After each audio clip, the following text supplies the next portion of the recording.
Good morning, class. So, our topic for today is all about the facilities and equipment in volleyball. So, before we start to our discussion, let us read the objectives for this lesson.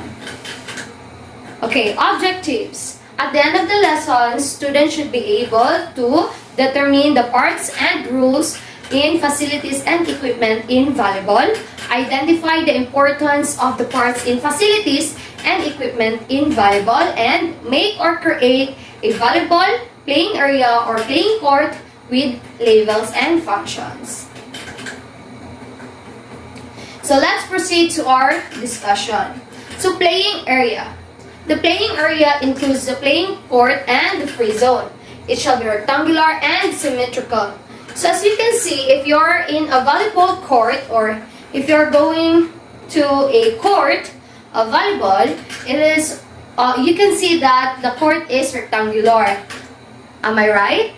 Yes, ma'am. Good. So the court of the volleyball is rectangular, and then it has a free zone, and it has a lines, and it also a symmetrical. Let's proceed.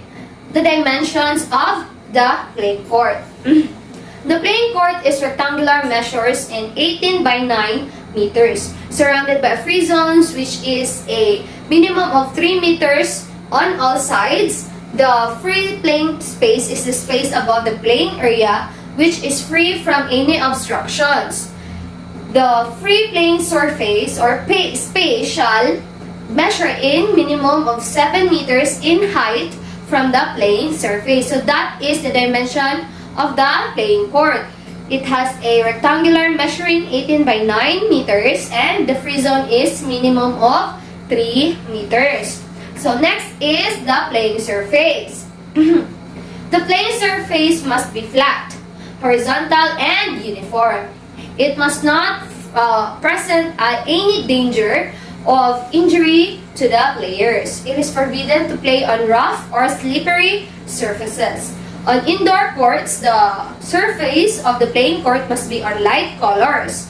On outdoors court, a slope of 5 mm per meter is allowed for drainage. Court lines made of solid materials are forbidden. So as you can see, if you are going to, or if you want to play a volleyball, if you're going to a volleyball court in, for example, in convention, there is a volleyball court, and or in your school, if there is a volleyball court, then you can see that the court is on light colors. They may be white, yellow, or sky blue, or all light colors. The next is on outdoor courts.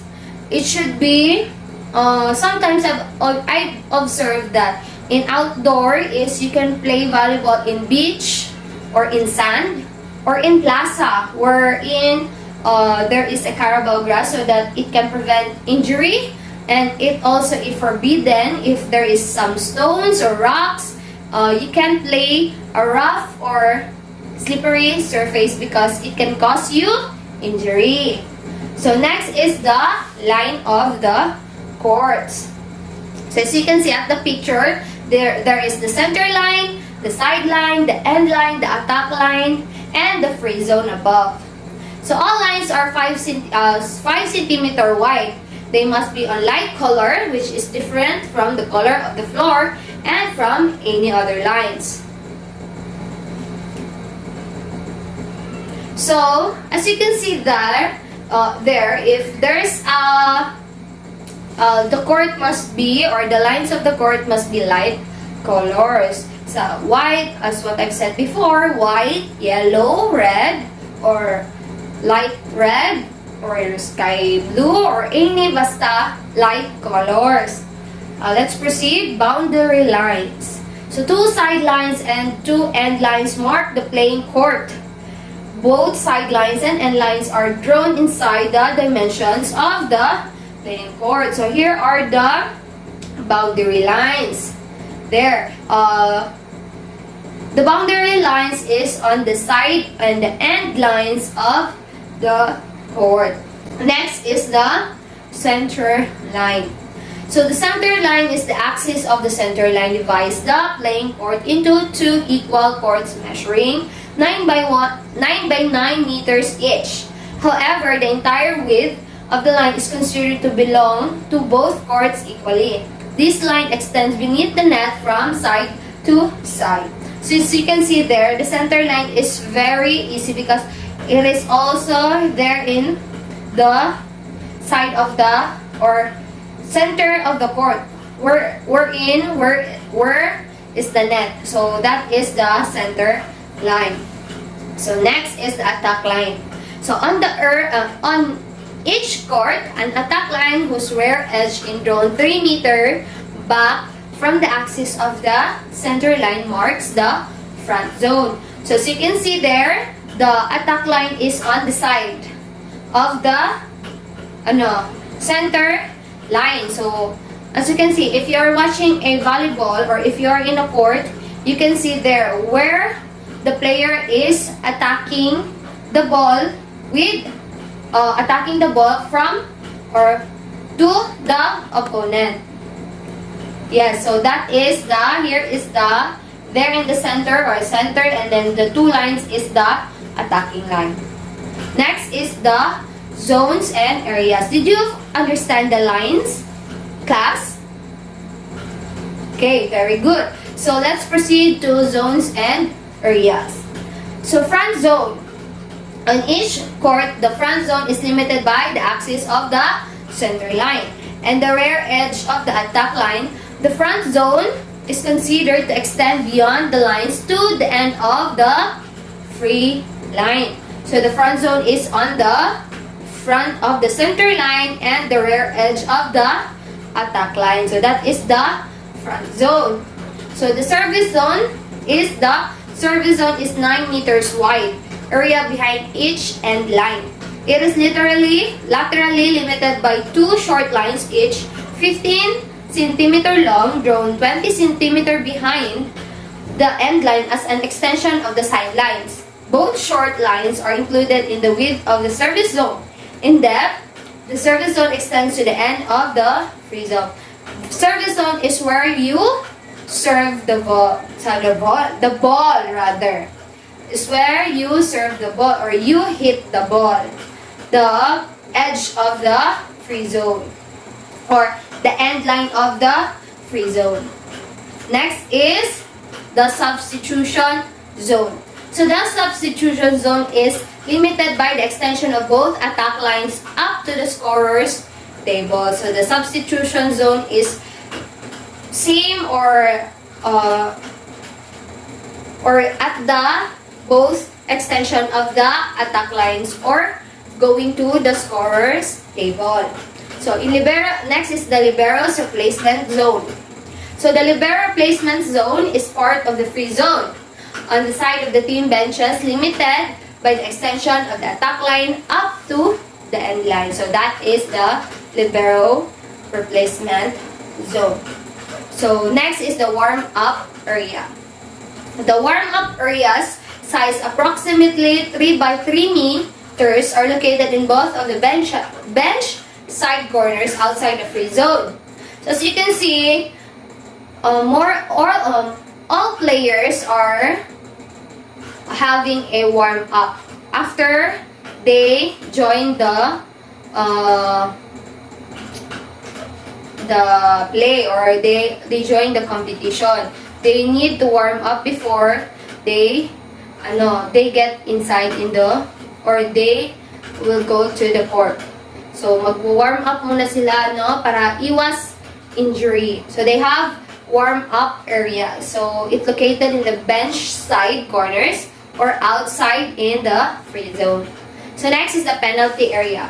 A penalty area size approximately 1 by 1 meter and equipped with 2 chairs is located in the control area outside the prolongation of each end line. They may be limited by a 5 cm wide red line. So you can see if penalty area, if the ball is outside, if the ball was on the outside, it's already penalty.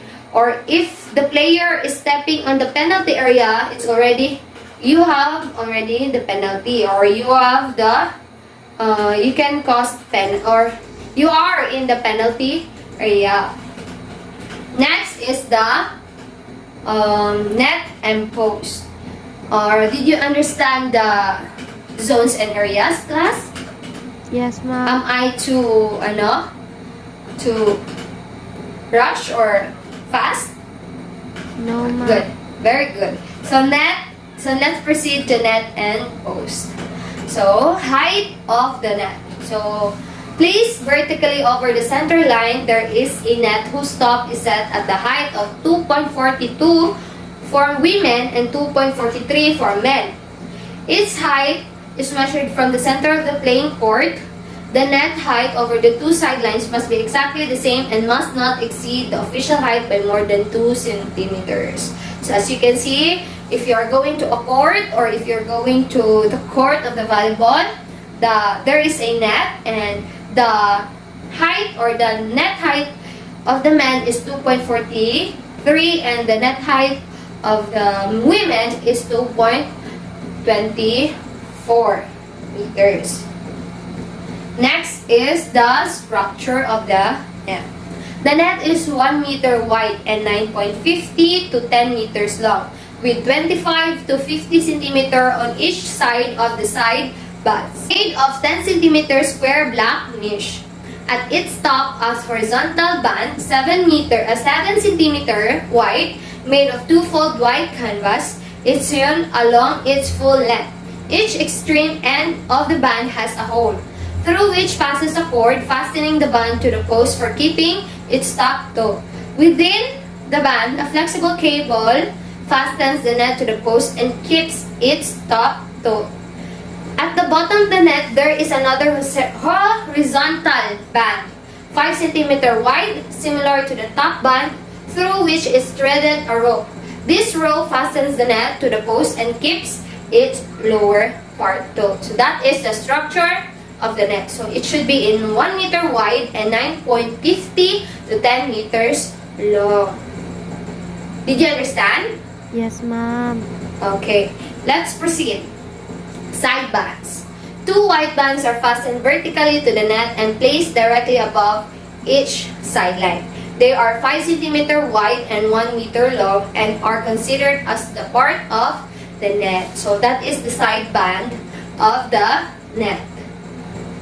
Okay, so let's proceed. So antennae. Antenna. An antenna is a flexible rod, 1.80 meter long and 8 or 10 millimeter in diameter, made of fiberglass or similar material. An antenna is fastened off or at the outer edge of each side band. The antennae are placed on opposite sides of the net. The top 80 centimeter of each antenna extends above the net and is marked with 10 centimeter stripes of contrasting color, preferably red and white. The antennae are considered as part of the net and laterally delimit the crossing space. So that is the antennae. Antennae is on the 1.80 meter long and 10 millimeter in diameter and made of fiberglass. And also, antennae has a 10 centimeter stripes that colored red and white. Did you understand? Yes, ma'am. Good. Let's proceed to post. So the posts supporting the net are placed at a distance of 8 or 0.50 to 1 meter outside the sidelines. They are 2.55 meter high and preferably adjustable. The posts are rounded and smooth, fixed to the ground without high wires. There shall be no dangerous or obstructing devices. So post. Is it understandable what is post of the net? Yes, ma'am. Okay. So post is on the side of the net that can support the net. So that is the post. Let's proceed. So we are now in balls.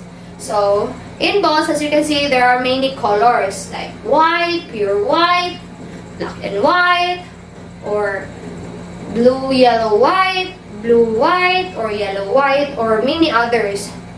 But here, the standard, the ball shall be spherical, made of flexible leather or synthetic leather cased with a bladder inside, made of rubber or a similar material.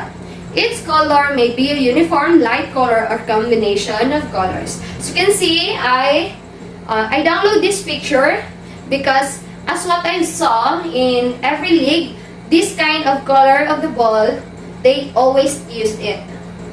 The yellow, the blue, and the white color. The combination color. Next is the uniformity of the balls. All balls used in a match must have the same standards regarding circumference, weight, pressure, type, color, and etc. So, as you can see, if you are bringing or you have a ball in volleyball, it already magaan lang siya, okay? Magaan lang siya, pero pag you hit that ball used by your hair, your wrist, or your arm, and you're playing, masakit. Kapag hindi ka sanay maglaro ng volleyball, masakit siya. Pero kapag sanay ka, hindi na siya masakit. Okay? So, you need to have a uniform.